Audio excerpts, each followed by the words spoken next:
जीवित रखा ताकि हम उसकी हजूरी में आए। धन्यवाद करता हूँ अपने पास्टर जी का, पास्टर जॉन जी का, जिन्होंने समय दिया कि मैं प्रभु का जीवित वचन आपके साथ बांट सकूं। इससे पहले कि हम जिंदा वचन सुने जो पवित्र शास्त्र बाइबल में लिखा है, हम अपने सिरों पे झुकाएंगे, थोड़े समय के लिए प्रार्थना में चलेंगे ताकि प्रभु हमें वो वचन दे। सर्वशक्तिमान परमेश्वर अनुग्रह करी प्रभु, आप महान है मेरे परमेश्वर, आप जीवित है मेरे पिता, आप अनुग्रहकारी हैं मेरे परमेश्वर, आप सामर्थी हैं मेरे परमेश्वर। स्वर्ग और धरती के सारे अधिकार आपके पास है मेरे पिता। उन्हीं अधिकारों को आपने हमें दिया मेरे परमेश्वर, ताकि हम पूरी दुनिया में आपके प्रचार को, आपके सुसमाचार को, आपके जिंदा वचन को फैलाएं मेरे परमेश्वर। होने दो मेरे अब्बा, मेरे पिता, पवित्र आत्मा यहाँ जुम्बिश करे, पवित्र आत्मा उतरे मेरे पिता, और जो भी बेटे बेटियां प्रभु यहाँ बैठे हैं मेरे पिता, वो जब आपका जीवित वचन सुने उनके हृदय में ये वचन बीजा जाए मेरे परमेश्वर। बेशक दुनियावी शरीर, दुनियावी जुबान से आपका दास ये वचन बोले, लेकिन पवित्र आत्मा के जरिए आप बोलने वाले हैं मेरे परमेश्वर। इसके भेद को प्रकट करें मेरे पिता। कोई भी अंधकार की ताकत या शैतानी ताकत इस वचन को चुरा ना सके, और ना ही किसी तरह से कोई भी खललबाजी कर सके। सब कुछ आपके हाथ में देते हैं, बाप, बेटा और पवित्र आत्मा के नाम से मांगते। आमीन। जो वचन आपके साथ आज प्रभु की हुजूरी में मैं बोलने जा रहा हूं, पास्टर जी ने जब मुझे कहा कि लास्ट संडे आपने वचन लेके आना है, और जब ये बोल दिया जाता है तो हर इंसान ये सोचता है कौन सा वचन कांग्रेगेशन के सामने या उस कलीसिया के सामने रखा जाए जो प्रभु चाहता है। एक हफ्ता, 2 हफ्ता बीत गया, प्रभु से मांग रहा हूं प्रभु क्या बोलूं, तो पवित्र आत्मा ने बात करी और जो मुझे वचन मिला वो था हु इज जीसस। हालेलुया। प्रभु यीशु कौन है? और जब ये आप सुन रहे हैं आप कहेंगे हमें पता है, पूरी दुनिया के लोग कहेंगे हमें पता है, लेकिन अभी भी जब हमने प्रचार शुरू किया था 94 में, उस समय बहुत थोड़े प्रभु के दास होते थे। सुनने में जो हम देखते थे, टेक्नोलॉजी का युग नहीं था उस समय, सोशल मीडिया इतना स्ट्रांग नहीं था, लेकिन आज हम देखते हैं लाखों, गिनती नहीं है, इतने प्रभु के दास हैं जो प्रभु का प्रचार कर रहे हैं और लोगों को बता रहे हैं कि यीशु मसीह कौन है। लेकिन बाइबल ये बताती है सिर्फ प्रभु के दासों की ही ड्यूटी नहीं है लोगों में प्रचार करने की यीशु मसीह कौन है, हमारी सभी की ड्यूटी है यीशु मसीह कौन है। हालेलुया। ये नहीं कि आपने तौबा कर ली, बपतिस्मा ले लिया और आप ये सोचो कि मेरी ड्यूटी खत्म होगी, अब मैं चर्च जाऊंगा, मैं दशमांश दूंगा, मैं हर उस आज्ञा को मानूंगा, बस यहां तक हमारा सर्कल स्टार्ट हो जाता है।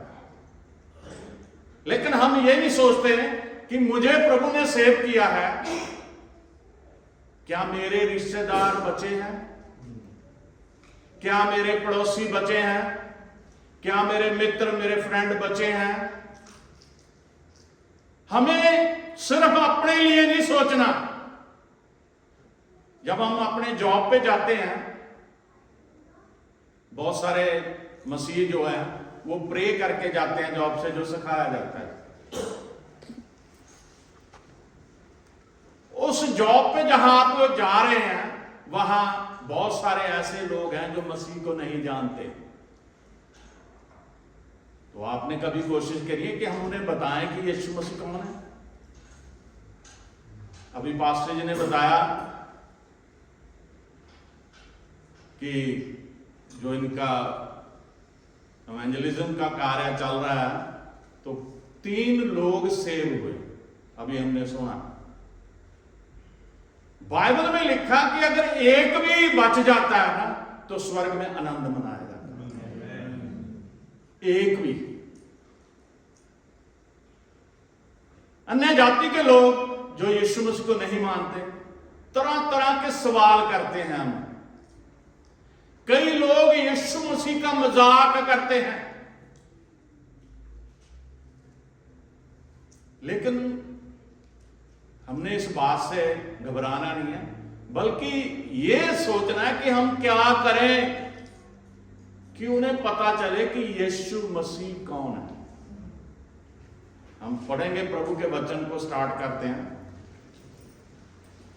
लूका रचित सुसमाचार, लूका रसूल की जो किताब है, लूका 11 अध्याय,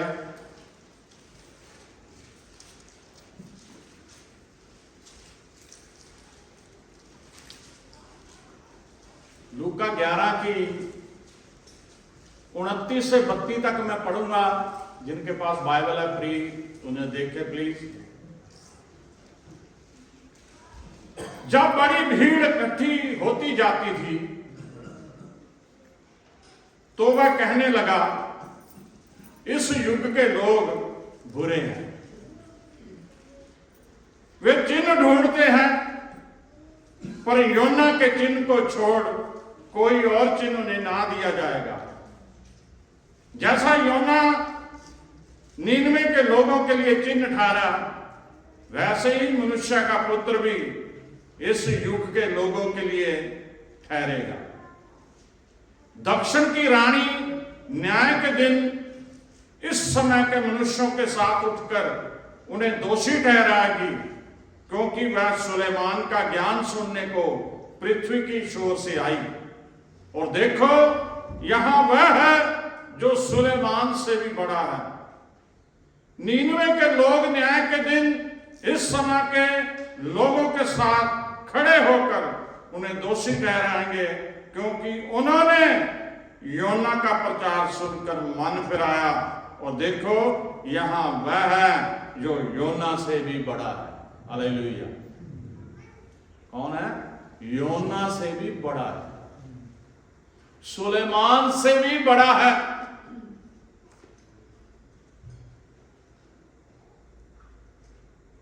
जो सदूकी और फरीसी थे,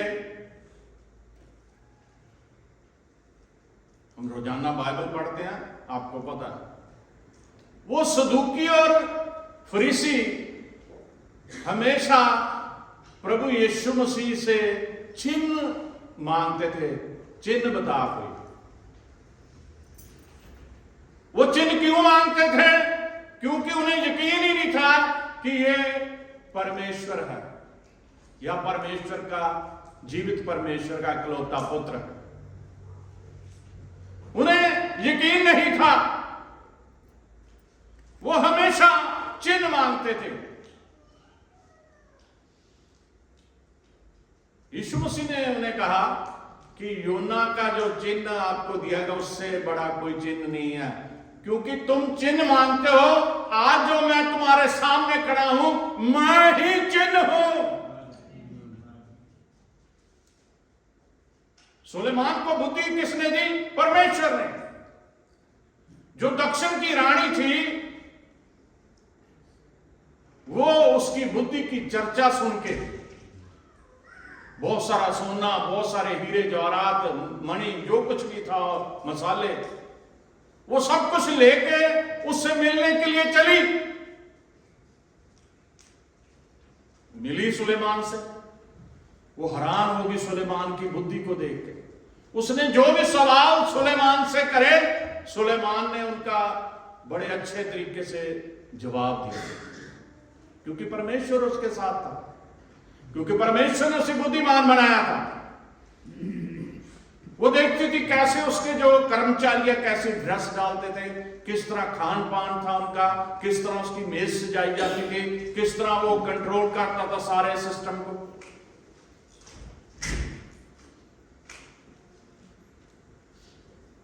लेकिन प्रभु यीशु मसीह ने उनसे कहा कि यहां वो खड़ा है तुम्हारे सामने जो सुलेमान से भी बड़ा है। हालेलुया। और प्रभु ने उन लोगों को बताया कि यीशु मसीह कौन है।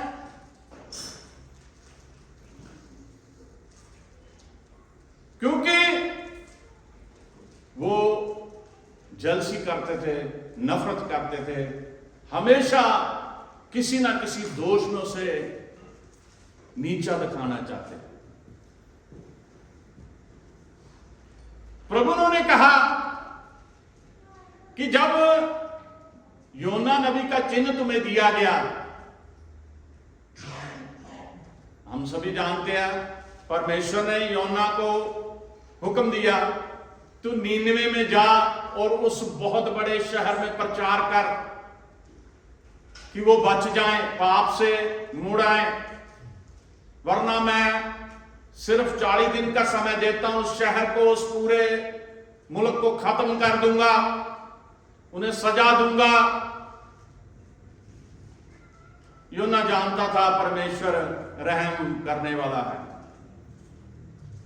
उसने परमेश्वर की आज्ञा का उल्लंघन किया, वो नीनवे की जगह तिर्शिश की ओर चल पड़ा, उल्टी साइड। आज धरती पे ऐसे ही लोग हैं। परमेश्वर ने जैसे नीनवे के लिए बोला वो उल्टा चल पड़ा। आज लोगों को परमेश्वर का जीवित वचन बोलता है लेकिन वो उल्टा चलते हैं। वो सारे स्टोरी को जानते हैं। समुद्र में जिस जहाज में सफर कर रहा था तूफान आ गया, इतना तूफान आया कि उन्होंने सामान भी फेंक दिया, सब कुछ करके देख लिया। वो जो लोग थे जहाज पे सफर कर रहे, अलग अलग कौमों से थे, अलग अलग जातियों से, वो अपने देवी देवताओं की पूजा कर रहे थे। लेकिन योना कहा था, सो रहा था। उन्होंने उसे उठाया और कहा भाई तू भी अपने जिस खुदा को मानता है, जिस परमेश्वर को मानता है, उसके आगे दुआ कर, हम मरने जा रहे हैं। जहाज डूबने वाला था। योना को याद आया कि उसने परमेश्वर का हुक्म तोड़ा, तो उसने क्या कहा कि मुझे उठा के फेंक दो, ये सब कुछ शांत हो जाएगा। कह रहे हम तेरा खून अपने सर क्यों ले। लेकिन आखिर में हम देखते हैं, वचन को पढ़ते हैं कि उन्होंने उसे उठा के परमेश्वर से दुआ करी, इसका खून हमारे सर ना, उसे फेंका, और परमेश्वर ने बहुत बड़े मच्छ को उसे भेजा कि योना को निगल ले। लिखा 3 दिन 3 रातों तक वो उसके पेट में प्रचार करता रहा, दुआ करता रहा। और परमेश्वर के हुक्म से ही निनवे के तट पर उसने उसे उगला और उसने निनवे के लोगों में जाके प्रचार किया। और जो लोग थे उन्होंने उस प्रचार पे यकीन किया, उस वचन पे यकीन किया। और उस मुल्क के राजा ने खुद टाट ओढ़ लिया और अनाउंसमेंट करा दी, कोई भी खाए पिए ना, उपवास रखे और सभी परमेश्वर की तरफ मुड़ आए। और परमेश्वर ने उस शहर को, उस मुल्क को बचा लिया। हालेलुया। क्यों बचाया? क्योंकि उन्होंने जीवित वचन के ऊपर यकीन करा। उन्होंने जान लिया परमेश्वर कौन है। और यीशु मसीह ने सदूकियों फरीसियों से कहा कि जब न्याय का दिन आएगा ना, तुम लोग जो आज मुझे सवाल करते हो, तुम लोग भी, और जिनके बीच में मैं प्रचार कर रहा हूं लेकिन वो यकीन नहीं कर रहे, निनवे के लोग खड़े होके तुम्हारे ऊपर दोष लगा देंगे कि हमने तो वचन सुन के विश्वास कर लिया, बदल गए, लेकिन तुमने जीवित परमेश्वर को जान के भी अपने आप को नहीं बदला।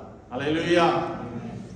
जो दक्षिण की रानी है वो सुलेमान से मिलने के लिए आई, और यीशु मसीह कहते हैं जब न्याय का दिन आएगा, वो दक्षिण की जो रानी है इस समय के लोगों के ऊपर खड़े होके दोष लगा देगी कि मैं परमेश्वर के उस दास को, परमेश्वर के चुने को मिलने के लिए आई, और मैंने जान लिया कि जीवित परमेश्वर उसके साथ है, वो भी तुम पे दोष लगाएगी। अब जो सदूकी फरीसी थे, वो सिर्फ यही उनका मुद्दा था कि यीशु मसीह ये कह के प्रचार कर रहा है कि मैं इकलौता पुत्र हूं परमेश्वर का, इंसानी शरीर में खुदा हूं, इंसानी शरीर में परमेश्वर हूं। उनको यकीन नहीं आ रहा था। आज पूरी दुनिया में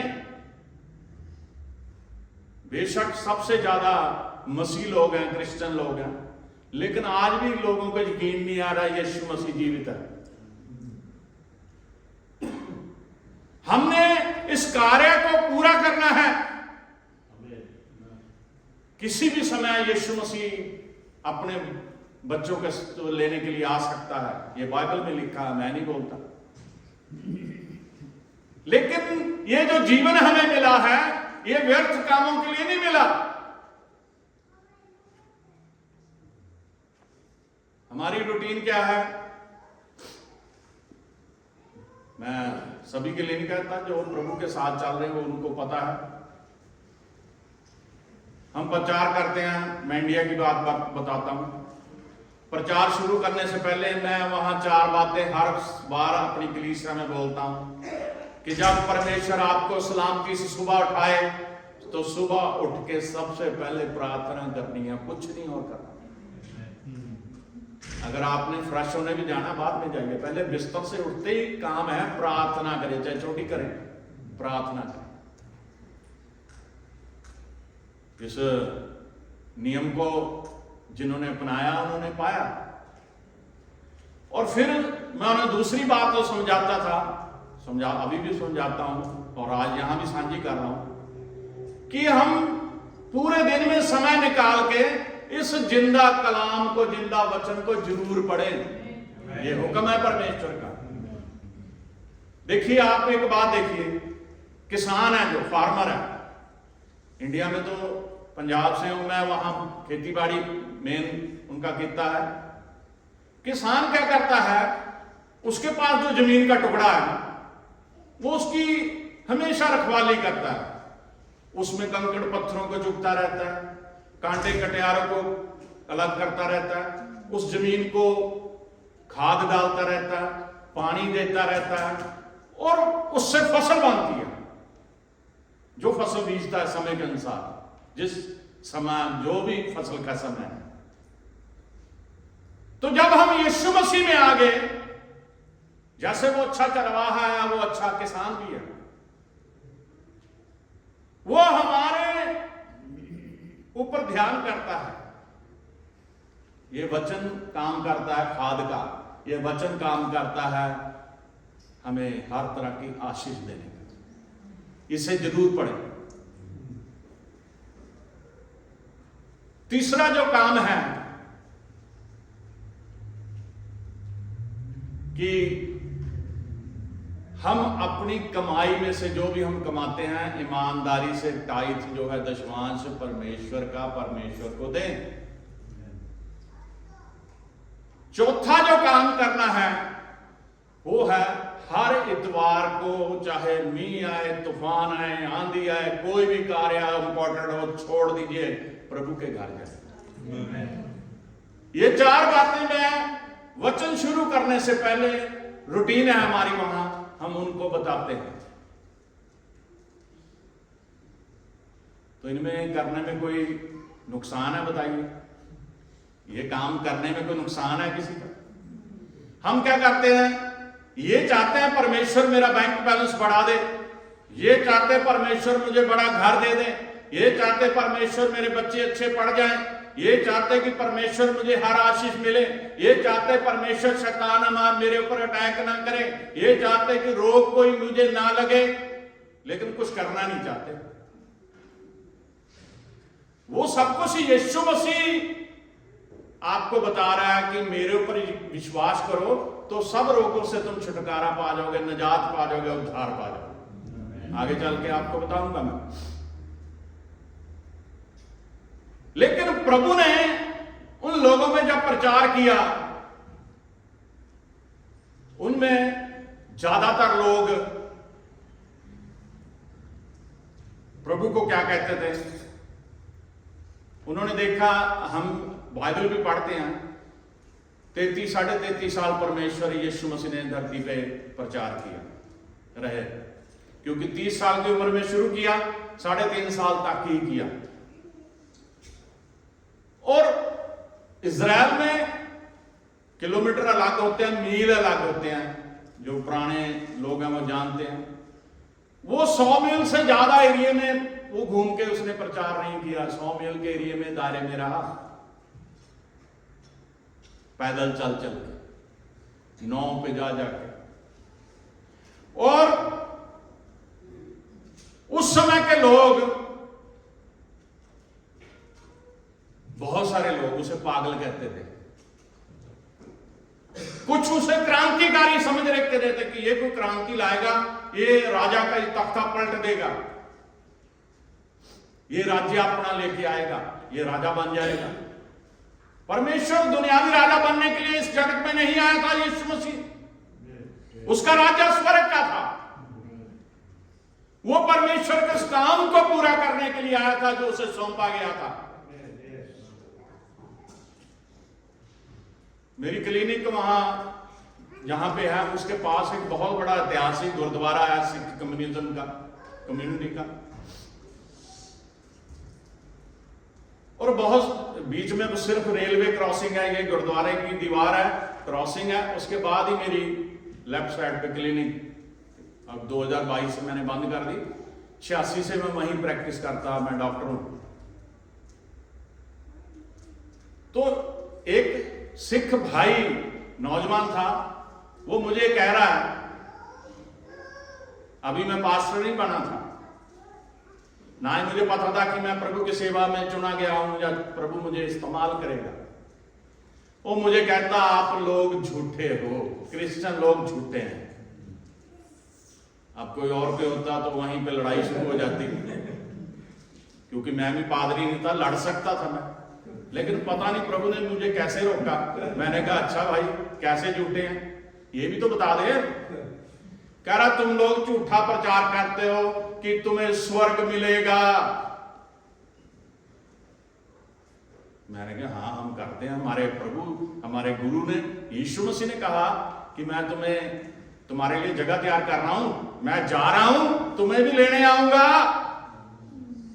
हम अपने गुरु की आज्ञा को मानते हैं, हम जाएंगे स्वर्ग में, हमारी जगह ही स्वर्ग है, ये तो हम परदेसी बन के रह रहे हैं यहां पे। कह रहा, झूठ है ये सब कुछ। आज भी लोगों की थिंकिंग ऐसी, कहते हैं स्वर्ग भी यही है, नरक भी यही है। दसो कैसे सोच है। अगर कोई बीमार हो जाता ना, किसी को टीबी होगी, कैंसर हो गया, कोई खतरनाक रोग लगा, ये नरक भोग रहा, यही नरक है। और कोई अच्छा पैसा है, बढ़िया घर है, बहुत अच्छा सब कुछ, ये स्वर्ग है। अब बताओ, इसी को वो डिक्लेयर कर दिया, आपने अपनी सोच से ये डिक्लेयर कर दिया। जिस समय यीशु मसीह ने जन्म लिया इंसान बन के, उस समय यही चल रहा था। लोग क्या कर रहे थे? पुराने नियम को हम पढ़ते हैं, पाप करते थे, एक बकरा, बैल, मेढा, कुछ भी, जो भी भेड़ का बच्चा कुछ ले जाके याजक को कहते थे, भाई मैंने पाप कराया, ये ले बड़ी से कुर्बान कर दे, मेरा पाप क्या हो जाएगा? माफ हो जाएगा। ये रिवायत चली आ रही थी। और मैं ध्यान से बाइबल पढ़ रहा था, इतने जानवरों की बलि दे रहे थे और जानवर खत्म नहीं हो रहे थे, उतने बढ़ रहे थे, लेकिन जानवरों की बलि चल रही थी, खून बहाया जा रहा था। लेकिन यीशु मसीह ने इंसानी शरीर इख्तियार करके खुद अपने आप को कुर्बान कर दिया सलीब पे, ताकि वो रवायत खत्म हो जाए जो भेड़ों की या जानवरों की बलि देख के वो सोचते थे पाप माफ हो। अब जो कोई उस पर विश्वास करेगा उसके पाप माफ होंगे और किसी के नहीं। वो सुन्न सा हो गया सुन के।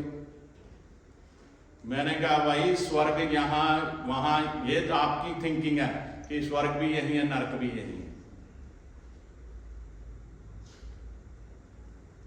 मैं एक बात आपको बताता हूं, मैंने उससे सवाल किया, भाई तूने तो बोल दिया क्रिश्चियन झूठे हैं, झूठा प्रचार करते हैं, मुझे भी तू बता दे भी तू कितना सच्चा है। कभी हॉस्पिटल में गया, कह रहा बतेरे हॉस्पिटल देखे, बड़ा आकड़ के बोला वो, बड़ा गुस्से से। तो मैंने कहा वहां देखा कितने लोग बीमार हैं, कैसी भीड़ लगी हुई, कितने लोग रो रहे हैं, कोई मर भी जाता है। हमें ये पता ही नहीं कितने लोग रोजाना मर रहे हैं। मैंने कहा हॉस्पिटल देखा है, कह रहा हाँ देखा। तो मैंने कहा वहां खड़े होके उस समय नहीं तुझे याद आता परमेश्वर कि ये लोग बीमार हैं, मैं तो चंगा वाला हूं, इसके लिए उसका धन्यवाद नहीं करता। तो मैंने कहा सड़क के किनारे फुटपाथ पे गरीबों को जो मांगने वाले या भीख मांग के अपना जीवन गुजारते, जिनके सिर पे छत नहीं है, उन्हें देखा है, कह रहा देखा। तो मैंने कहा उस समय शुक्राना नहीं होता कि तेरा शुक्र है कि मेरे सर पे छत है, चाहे छोटा घर है चाहे बड़ा, मैं ऐसे नहीं बैठा, ये उसका धन्यवाद है। क्या कभी तूने देखा है कि वो गरीब जो बिन है, कूड़ा जिसमें डालते हैं उसमें से छांट छांट के, इतनी गरीबी है इंडिया में, बहुत से इलाके ऐसे हैं, वो छांट के वहां से वो खाते हैं, उन्हें खाना नहीं मिलता पूरे दिन में, एक टाइम की भी रोटी नहीं मिलती। उस समय नहीं तुझे याद आता परमेश्वर कि मैं तो दोनों तीनों टाइम रोटी खा के भी और बच भी जाता, उसे फेंक आता हूं ऐसे ही। उस समय नहीं धन्यवाद किया जाता। उसको खेड़ा चढ़ाना मुश्किल हो गया, वो कह रहा ये तो हट नहीं रहा, अब करूं क्या मैं। कह रहा हमारे गुरुओं ने बड़े बलिदान दिए। मैं कहा ठीक है भाई, तू अपनी जगह है क्योंकि तू उन गुरुओं को मानता है, उन्होंने बलिदान दिए, लेकिन वो कहां है ये बता, कहां पे। कह रहा वो ज्योति जो समा गए, वो अपना जीवन पूरा करके चले गए। तो मैंने कहा मेरा यीशु जीवित है, हालेलुया, यीशु मसीह जीवित है, वो मर के जिंदा हो गया। बता तुझे अगर तेरे पास ऐसा कोई जो दवाई है या ऐसा कुछ भी है, यीशु मसीह मर के जिंदा हो गया। वो कोई ऐसी बात नहीं थी, पहले से भविष्यवाणी की गई थी कि परमेश्वर अपने पुत्र को भेजेगा, वो धरती पे इंसान बन के रहेगा और फकीर फरीसी जो विरोधी हैं उसे सलीब पे चढ़ा देंगे, वो मार दिया जाएगा और तीसरे दिन मुर्दों में से जिंदा हो जाएगा। यीशु मसीह ने अपने चेलों को भी 3 बार ये बात बता दी थी। हम उस जीवित परमेश्वर को मानते हैं। ये सवाल आज भी हमारे सामने है कि यीशु तू कौन है।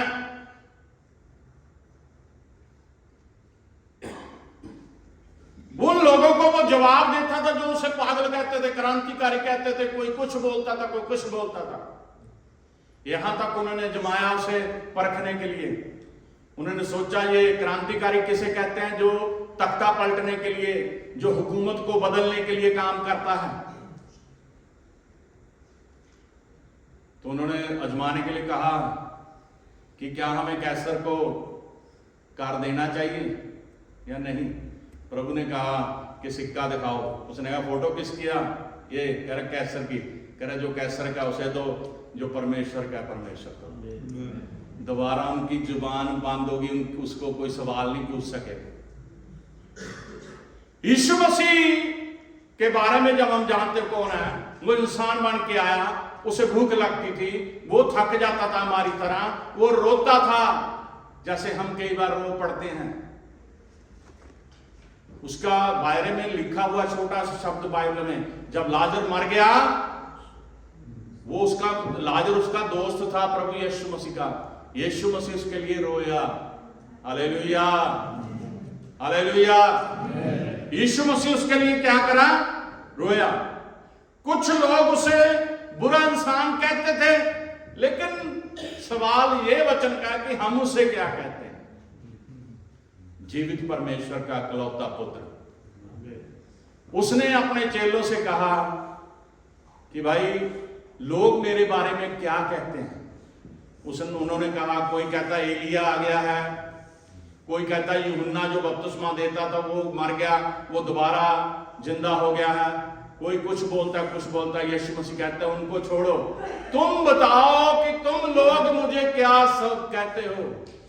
तो पतरस ने कहा तू मसीह है जो जीवते परमेश्वर का पुत्र है। हालेलुया। यीशु मसीह ने कहा पतरस ये तूने अपनी समझ से नहीं कहा, बल्कि उस परमेश्वर ने जिसे मुझे भेजा उसने तेरे मुख में ये बात डाली, तभी तू ये कह सका कि मैं जीवते परमेश्वर का इकलौता पुत्र हूं। उस भाई से मैंने एक बात बताई थी जो रह गई बीच में। मैंने कहा हमारी जो न्यू टेस्टामेंट है, बाइबल है नए नियम की, यूहन्ना 10:30 में लिखा कि मैं और पिता एक है। अब बहुत सारे हिंदू लोग, बहुत सारे अन्य जाति के लोग ये कहते हैं कि यीशु मसीह भी तो परमेश्वर का पुत्र बन के आया, वो भी तो उसका बेटा बन के आया। लेकिन उनको बताओ बाइबल में अगर आपको पता है यूहन्ना 10:30 में लिखा कि मैं और पिता एक हैं। यीशु मसीह ने कहा कि अल्फा और ओमेगा मैं हूं, शुरू और अंत मैं हूं। जब ये दुनिया नहीं थी, ये समय शुरू नहीं हुआ था, मैं था। Hallelujah, hallelujah. हम सभी गुनहगार हैं। देखिए, बेशक हमने बपतिस्मा ले लिया, पाखरू पा ली, हर हफ्ते चर्च आते हैं, बाइबल पढ़ते हैं, दुआ करते हैं, लेकिन फिर भी हम गुनाह करते हैं। कईयों को पता ही नहीं, कई कहेंगे आकड़ जाते हैं, अल्लाह हमने कोई गुनाह नहीं किया, तू अपनी मंजी से सोटा फिर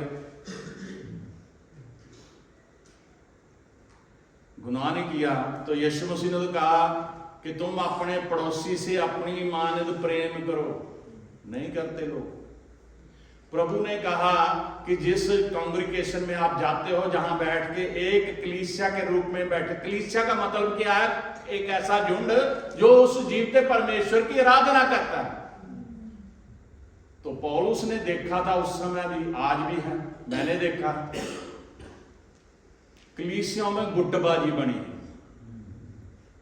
जैसे मंत्रियों ने अपने लादे बनाए हुए ना, बंदे प्रधान बनाए छोड़े हुए हैं, कोई 10 बंदे एक तरफ है, 10 बंदे एक तरफ है, कोई कुछ नारे लगा रहा है, कुछ नारे लगा रहा है। यीशु मसीह का काम ही नहीं है। बाइबल में लिखा एक चित्त एक मन होकर प्रार्थना कर रहे थे लोग, जब पौलुस और उसके प्रभु के चेले जेल में बंद थे। ऐसे लोग आज नहीं है। कई लोग तो पादरी को ही बुरा कहने लग जाते हैं। आप लोगों ने कहीं ने सुना होगा, हंसी की बात है तो बड़ी वचन में सुनाता हूं आपको। एक बहुत रिच फैमिली थी, ऐसी रिच थी कि उनके डाइनिंग टेबल पे जो चम्मच थे ना वो चांदी के थे, सोने के तो नहीं थे, चांदी के थे। चांदी भी महंगी आजकल। मतलब उनका जो स्टेटस था बहुत बढ़िया था, बहुत अमीर थे। अभी उनके औलाद नहीं थी, दोनों पति पत्नी थे।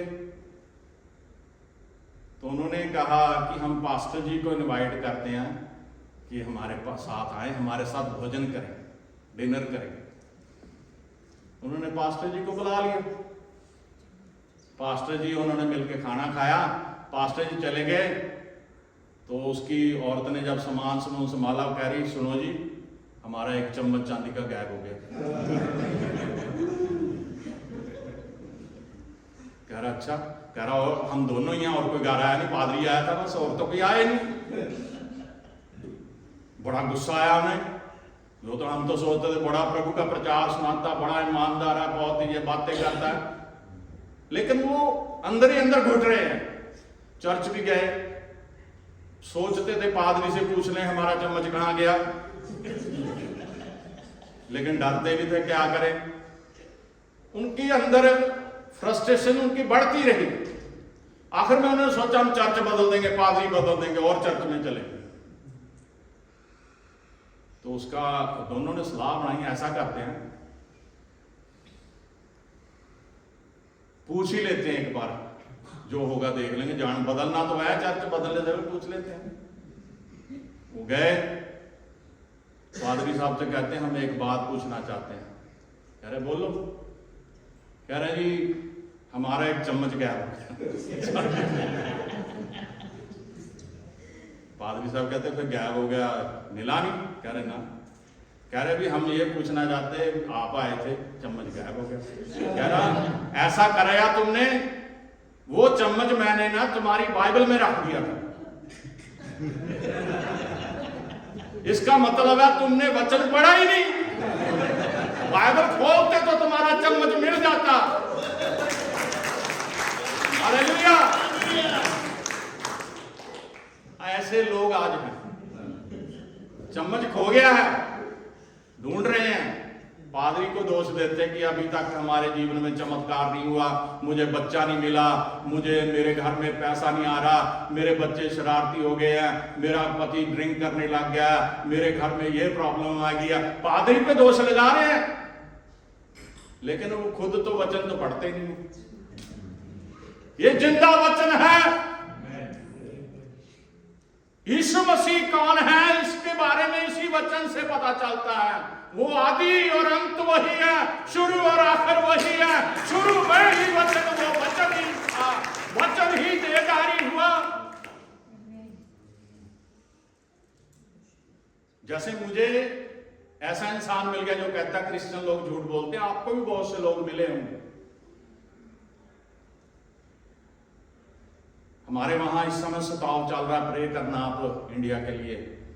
हर जगह पादरियों को, यूपी में, बिहार में, कई जगह पे ऐसी जहां जहां बीजेपी की सरकार है, पादरियों को जेलों में डाल रहे हैं और मार रहे हैं। बहुत बुरी हालत है इस समय इंडिया की।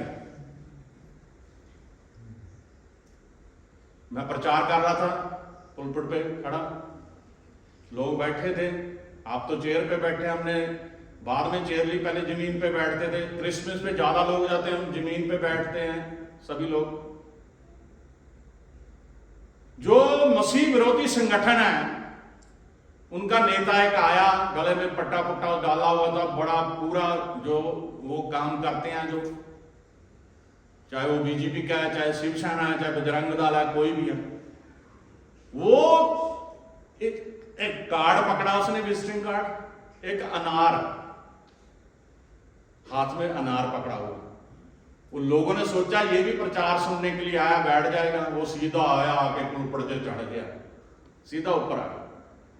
और मैं जो एल्डर है चर्च के, जैसे यहाँ पे लड़के कंट्रोल करते हैं, मैं उनकी तरफ देख रहा हूँ कि भाई तुम देख रहे हो, वो सीधा आ गया बंदा, ना जूते भी नहीं उसने उतारे कि हम जूते बाहर रख के अंदर आते हैं चर्च में।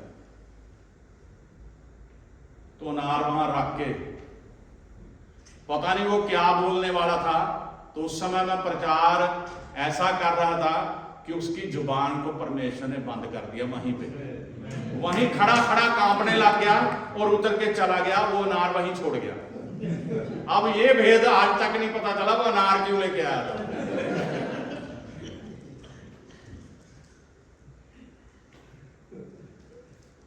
मेरे अजीज बहनों भाई, जब पौलुस, जो पहले शाऊल था, एक चिट्ठी लेके चला हुआ था कि दमिश्क के आराधनालयों में और जहां जहां भी मसीह को मानने वाले लोग हैं उनको मैं मारूंगा, उनको जेलों में बंद करूंगा, वो पावर लेके चला हुआ था। तो लिखा है वचन में, प्रेरितों का काम 9 अध्याय उसकी 5-6 आयत में आप देखना कि जब प्रभु यीशु मसीह ने उसे रास्ते में घेर लिया, एक ऐसी रोशनी दिन में चमकी, उसकी आंखों में पड़ी, वो अपनी सवारी से नीचे गिर गया और उसे आवाज आई, हे शाऊल तुम मुझे क्यों सताता है। उसने एक ही बात कही जो आज वचन है हमारा, कि प्रभु तू कौन है। उसने यही कहा शब्द, से टू सेम यही शब्द बोले, प्रभु तू कौन है। तो यीशु ने कहा कि मैं यीशु हूं जिसे तू सता रहा है। हालेलुया। प्रभु यीशु मसीह ने कहा उठ, काम पे लग जा, उठ जा।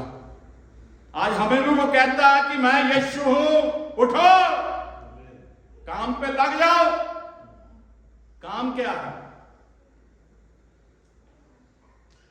मैं आपको क्लियर बताता हूं, अगर आप आज तक यही बस रूटीन में हैं, खाया पिया सो गए, अपने जॉब पे चले गए आगे, और कोई आपको फिक्र नहीं है यीशु मसीह के काम की, तो आप पाप कर रहे हैं, गुनाह कर रहे हैं।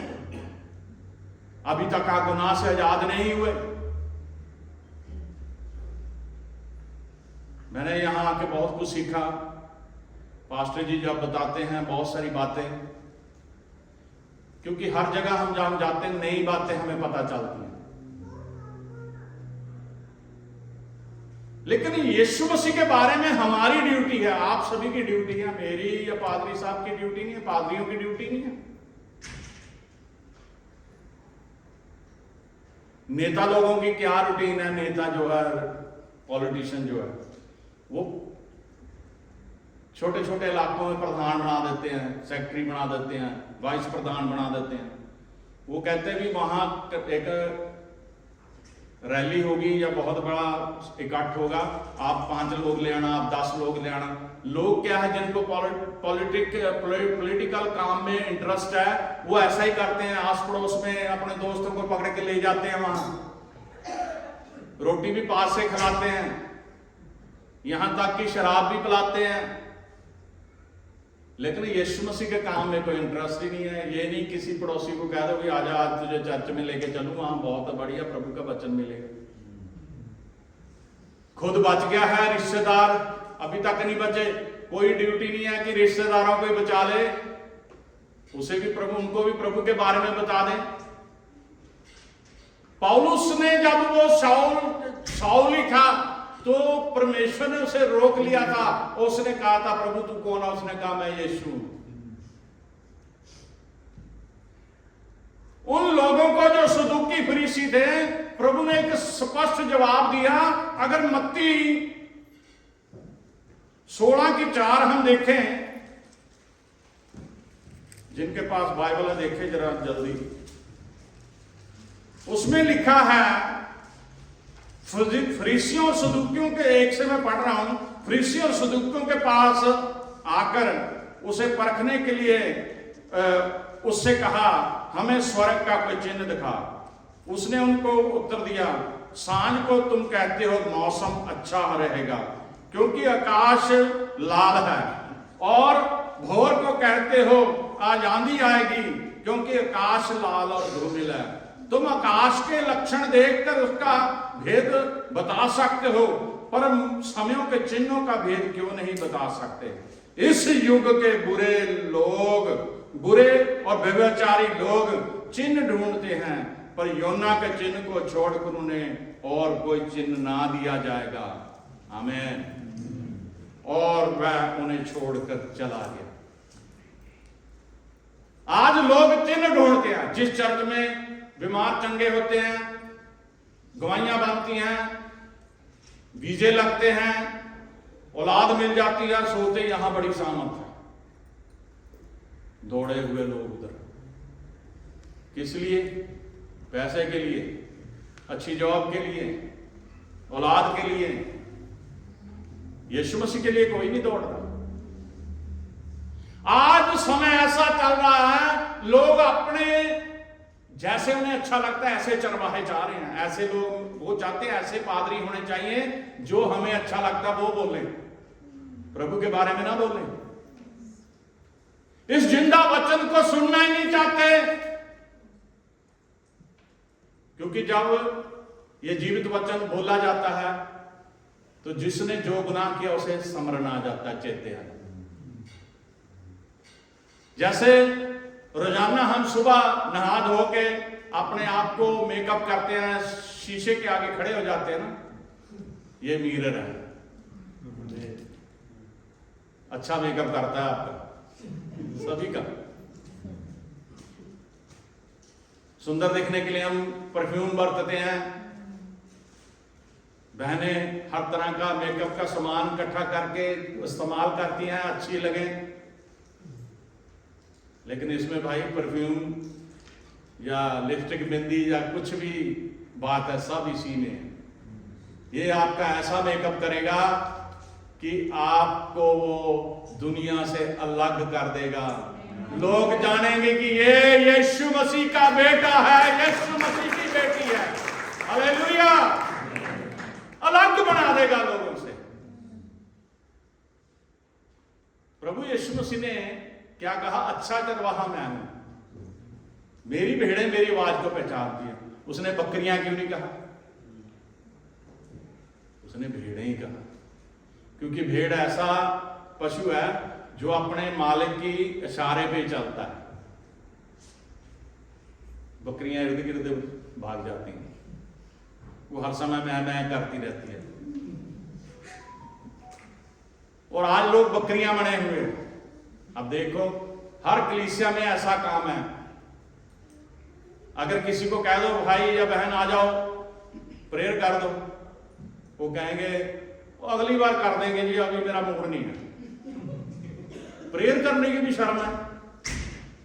जो चम्मच की बात मैंने बताई है, हमारे साथ एक रियल घटना घटी रोपड़ में, पंजाब में।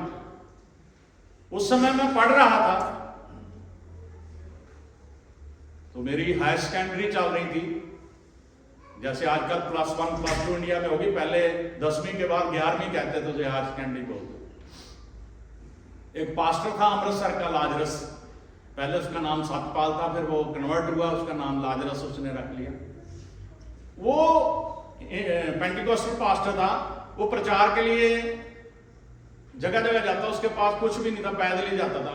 और मुझे शुरू से पादरियों के साथ रहने का बड़ा शौक था, तो हमारे घर भी आया, चर्च में आया, तो मैं उसके साथ रहने लग गया। एक तरह से जैसे यीशु मसीह के 12 चेले थे, चेला बन के फिरने लग गया। एक घर में हम जाया करते थे, वो स्टाफ नर्स थी बहन, जैसे यहाँ RN है, वो सिविल हॉस्पिटल में काम करती थी। उसके घर गए, वचन सुनाया, वचन पढ़ा, तो दुआ करी आगे। 1 महीने के बाद टर्म आई, फिर कह रहे उसके घर में चलते हैं। वो घर में गए, उसने कहा सिस्टर जी प्रभु का वचन ये कहता है। वो कहते ऐसा काम है पादरी साहब, वचन बाद में सुनाना, मेरा चश्मा नहीं मिल रहा है। कह रहे क्यों नहीं मिल रहा? कह रही बस पिछली बार जब आप आए थे ना, वचन सुना के गए, मेरा चश्मा ही गायब हो गया। मैं छोटा था, मुझे समझ ना आई क्या बोल रही है ये बहन या वो औरत। तो पादरी साहब कहता चलो, उस समय, आजकल तो फटाफट सारी चीजें अवेलेबल हो जाती हैं। मैं 82, 83, 84 की बात बता रहा हूं आपको। उस समय अगर ऐनक वगैरह बनानी है, वो भी आंखों की, वो टाइम लगता था उसे। तो उसने कहा कोई नहीं, हम आपकी हेल्प करेंगे आपका चश्मा बनाने में। चलो आज आप वचन बाइबल उठाओ, ये लड़का पढ़ देगा। उसने मुझे कहा इसे पढ़वा लेते। मैंने बाइबल खोली, उसमें चश्मा रखा। यानी 1 महीना पहले बाइबल पढ़ी थी, फिर पढ़ी ही नहीं दोबारा। ऐसे ही लोग आ जाएं, बाइबल पे धूल जम रही है, अपने घर को बड़ा चमका के रखते हैं। कुछ बातों में अन्य जाति के लोग हमसे आगे हैं। सिख कम्युनिटी के लोग एक ग्रंथ की, एक किताब की इतनी इज्जत करते हैं, उसे वो कपड़े भी पहनाते हैं, उसके लिए AC भी लगवाते हैं। वो उसे कहते हैं ये गुरु, हमारा जिंदा गुरु कह रहे हैं उसे, वो एक किताब को। और हमारा ये जिंदा वचन नहीं है, ये जीवित वचन है। और इसकी हम कोई वैल्यू नहीं हमारे घरों में, जहां देखते हैं वहां रख देते हैं। मैं कुछ बोलूंगा नहीं, किसी का नाम नहीं लूंगा। एक पादरी साहब इंडिया आए विजिट के लिए, ऑस्ट्रेलिया से गए थे। तो यहीं पे है, ऑस्ट्रेलिया में है, सिडनी में ही है। तो हमारे पास ठहरे हो, तो सुबह वो बाइबल पढ़ रहे थे। जब उठ के आए, नाश्ता, मैंने कहा पास्टर जी नाश्ता कर लो। नाश्ता किया। तो हमने जाना था कहीं, तो उनके पास किट बैग था, तो उन्होंने बाइबल इकट्ठी करी, उसमें डालने लगे। मैंने देखा उसमें जूते पड़े हुए किट बैग। वो मैंने कहा पास्टर जी आप माइंड तो नहीं करेंगे? कह रहे नहीं। मैंने कहा आपके पास ये ब्रीफ केस भी है, ये जूते आपने रखे, उसमें बाइबल को ठूस रहे हैं। जूते बाहर रखो, इसे उसमें रख लो, या बाइबल को उसमें रख लो। ये क्या कर रहे हैं आप? ये जीवित वचन है, कुछ रिस्पेक्ट भी है इसकी, क्योंकि वचन में लिखा आखिरी दिनों में आप तरस जाओगे कि हमें कोई वचन सुनाए, आप तरस जाओगे इस वचन को पढ़ने के लिए, मिलेगा नहीं आपको। ये सच्चाई है, बाइबल की एक एक भविष्यवाणी सच्ची हो रही है। अभी आप जो रोज वचन सुनते हो, पढ़ते हो, दुआ करते हो, हर हफ्ते वचन सुनते हो, यही इसे इकट्ठा कर लो, इतना याद कर लो कि आप मौजवानी वचन आपको याद रहे, एक ऐसी रूहानी खुराक जिसे हम आपको हमेशा संभाल के रखो।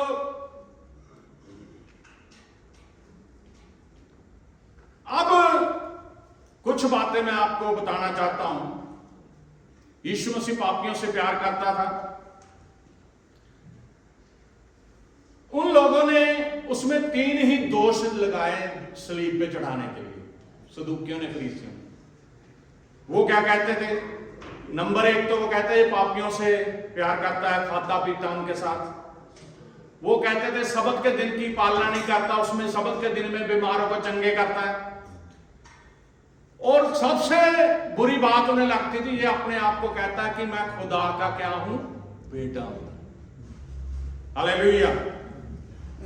उसे कुदरत पर अधिकार था। एक बार अपने चेलों के साथ किश्ती में जा रहा था, समुद्र में तूफान उठ गया, वो सो रहा था। उसने, चेलों ने डर के कहा उठो हम डूबने वाले हैं, खत्म होने वाले हैं। उसने शांत कर दिया आंधी तूफान। उसे इख्तियार था, उसे दुष्ट आत्मा को चंगा करने का अधिकार था, हर बात पे उसका अधिकार था। अब बहुत पढ़े लिखे लोग ये कह देते हैं कि दुष्ट आत्माएं, भूत प्रेत है ही नहीं। आपका विचार क्या है? बताइए, आपका विचार क्या है दुष्ट आत्माओं के बारे में? अगर आपने बाइबल पढ़ी है, अगर आप यीशु मसीह को अपना गुरु मानते हैं, तो हमारे गुरु ने दुष्ट आत्मा को निकाला, हमारे गुरु ने दुष्ट आत्मा का वजूद को माना, और हम भी मानते हैं कि दुष्ट आत्माएं हैं। आज पति पत्नी में क्लेश होता है तो दुष्ट आत्माएं करवाती हैं। आज भाई भाई में क्लेश है तो दुष्ट आत्माएं कराती हैं। आज आपका बिजनेस खत्म हो गया, जॉब पे प्रॉब्लम आ गई, दुष्ट आत्माएं ये करवाती हैं, करती हैं। आपने तो सुना होगा, लेकिन अब मेरे पास ऐसे ऐसे लोग आए जिनमें भूत प्रेतों के झुंड बड़े थे, जैसे यीशु मसीह ने निकाले। एक बार एक औरत आई, सिख फैमिली से थी, नई नई शादी हुई थी, उसके अंदर इतनी तगड़ी दुष्ट आत्मा थी, वो कद में छोटी थी, वो किसी के काबू ना आए, इतनी उछल रही थी, किसी से पकड़ी भी ना जाए, इतनी ताकत उसके अंदर आ गई। मैंने कहा प्रभु, ये शैतान क्यों इतना भाग दौड़ कर रहा है? मैंने उसे जब पकड़ा ना, अब वो काबू नहीं आ रही थी। अब है भी वो नौजवान लड़की थी, नई नई शादी हुई थी, और पादरियों को भी सोचना पड़ता, कोई ऐसे टच ना हो जाए कि उनको बुरा लगे कहीं जगह, ऐसा सोच के उसको हाथ डालना पड़ेगा। तो मुझे और कुछ नहीं सूझा, उसने चूड़ियां डाली थी। आजकल अलग अलग रिवाज है, उस समय कांच की चूड़ियां ज्यादा होती थी। मैंने उसको एक कड़ा डाला तो उसने चूड़ियों से पकड़ लिया, बाजुओं से पकड़ लिया, उसकी चूड़ियां टूट गई, मेरे हाथ में खून ही खून हो गया। और जब वो काबू आई ना, शैतान उसमें से निकला, तो बकायदा वो चिन्ह देके गया लोगों के सामने। जब निकला शैतान उसमें से, मैं शर्म नहीं करता, मैं प्रभु की सेवा करता हूं। जब हमारे गुरु ने लोगों में से भूत प्रेत निकाले, तो हम भी उसके चुने हुए उसके बच्चे हैं। हम यकीन करते हैं कि दुष्ट आत्माएं हैं, क्योंकि शैतान है, शैतान ही उनका राजा है, और शैतान ही मसीह का विरोधी है। लास्ट में हम आ रहे हैं, प्रभु यीशु मसीह ने उन्हें बताया कि शुरू और आखिर में हम वचन देखेंगे। वो विश्वास का सोता बन के इस जगत में आया। यूहन्ना रसूल की इंजील उसका पहला अध्याय, यूहन्ना रसूल उसका पहला अध्याय,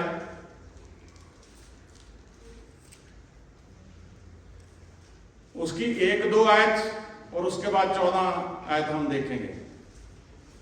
आदि में वचन था और वचन परमेश्वर के साथ था और वचन परमेश्वर था। यही आदि में परमेश्वर के साथ और वचन देहधारी हुआ और अनुग्रह और सच्चाई से परिपूर्ण होकर हमारे बीच में डेरा किया और हमने उसकी ऐसी महिमा देखी जैसी पिता के कलौते की महिमा। हालेलुया। शुरू में जब आप उत्पत्ति की पुस्तक निकालते हो, परमेश्वर की आत्मा मंडलाती थी पानी के। ये नहीं कि यीशु मसीह न्यू टेस्टामेंट में आप सुनते हैं वो इंसान बन के आ गया, उसने मां मरियम की कोख से जन्म ले लिया। वो शुरू से ही था, वही शब्द बन के वचन, जिसे हिंदी में वचन है, पंजाबी में शब्द कहते हैं, अक्षर कहते हैं पंजाबी में।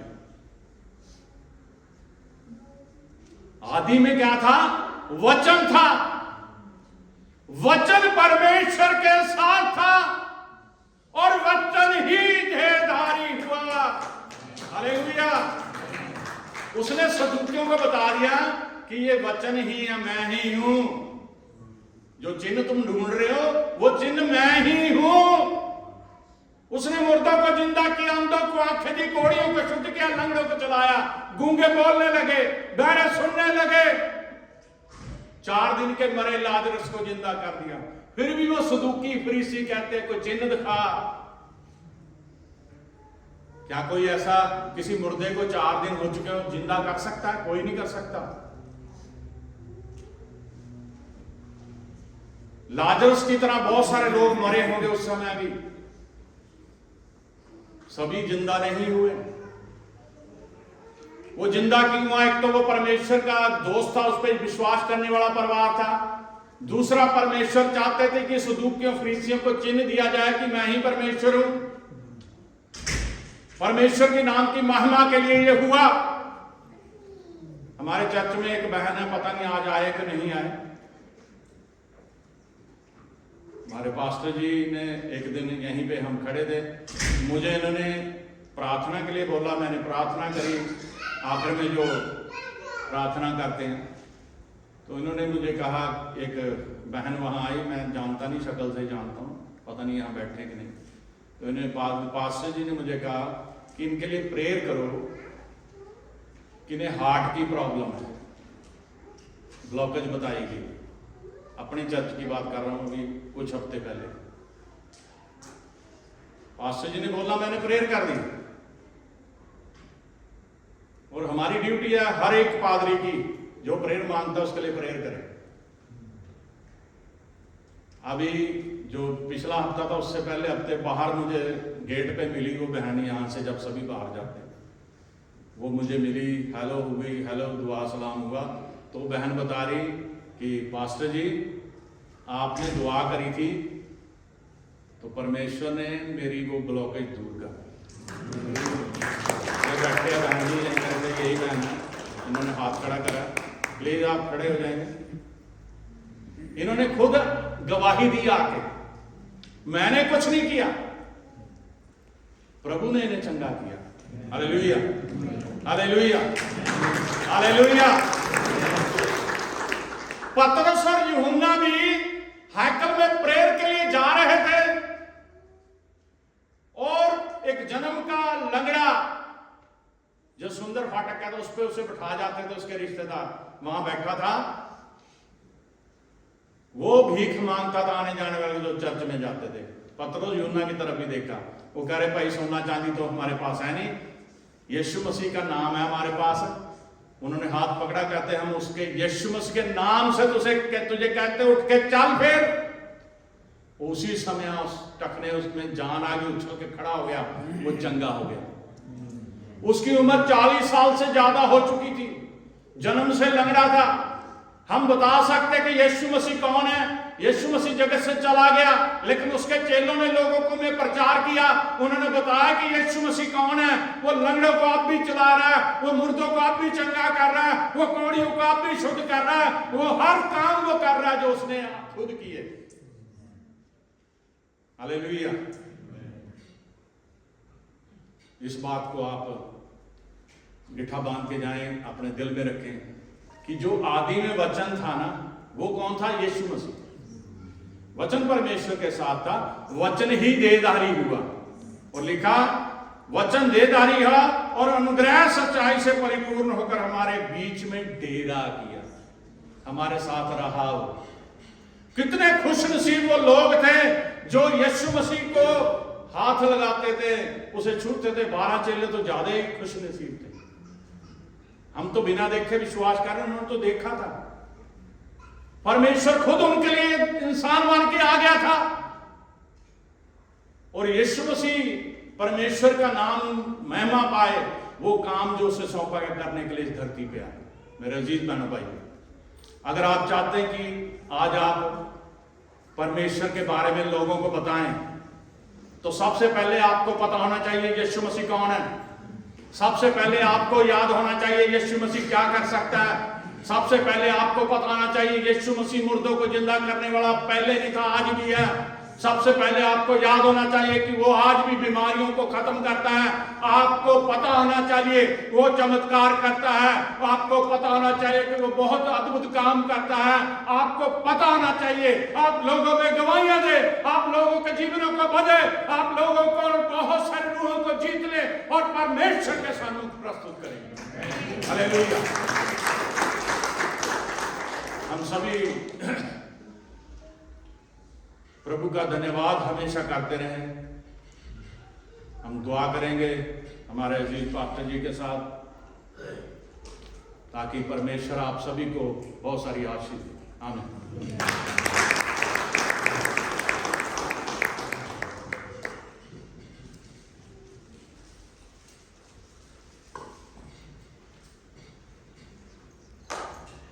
Praise the Lord Church. Let's all stand. हम सब खड़े हो जाए इस समय।